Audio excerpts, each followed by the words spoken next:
Oman থেকে ছেড়ে আসা ফ্লাইটে ঢাকা হজরত শাহজালাল আন্তর্জাতিক বিমানবন্দরে অবতরণ করেন মোহাম্মদ লিমন আহমেদ নামে এক প্রবাসী। ৩ জুন সকাল ৭টা ৫০ বিমানবন্দরে নামার পরই ঘটে এক বিপত্তি। বিদেশে রক্তপানি করে তিল তিল করে জমানো টাকা বিমানবন্দরে নামার পরই ছিনতাই হয়ে যায়। এ সময় তার কাছ থেকে মানিব্যাগ, যাবতীয় কাগজপত্র ও নগদ টাকা ছিনতাই করে একজন মহিলা ছিনতাইকারী।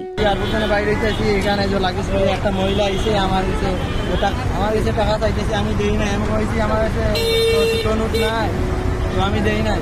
তো মহিলা আইতে আইতে আমার পিছনে আইতে আইতে আমি আছি, তারপরে গিয়ে আমার মানি ব্যাগটা আমার মানি ব্যাগটা নিয়ে নিচ্ছে, তারপরে আমার টাকাটা নিয়ে আনিছে। তারপরে আমি দেখি আমার মানি ব্যাগ এখানে নাই, তাই মহিলারা আমি ট্রেন থেকে নামিয়া দৌড়ে গিয়া দৌড়তেছি, দৌড়িয়া গিয়া পুলিশকে আমি খবর দিচ্ছি, পুলিশে এসে এটা থানায় নিয়ে নিয়েছি। তো থানায় নিয়ে এটা ভিডিও করছি, করিয়া এখানে মানি ব্যাগের মধ্যে কি কি ছিল? মানি ব্যাগে আমার আইডি কার্ড, ব্যাংক কার্ড, তারপরে আরো অন্যান্য জিনিসপত্র আছিল, টাকাও কিছু আছিল। তাই আমার মানি ব্যাগ করে মহিলা টাকাটা নিয়ে।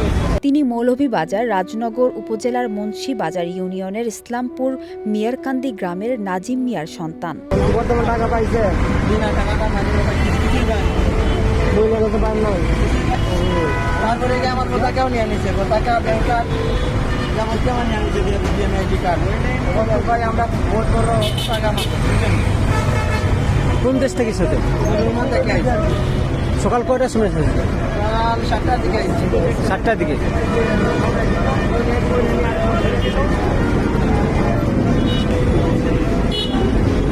সিএনজি উঠার সাথে সাথে কি ব্যাগটা নিয়েছিল না?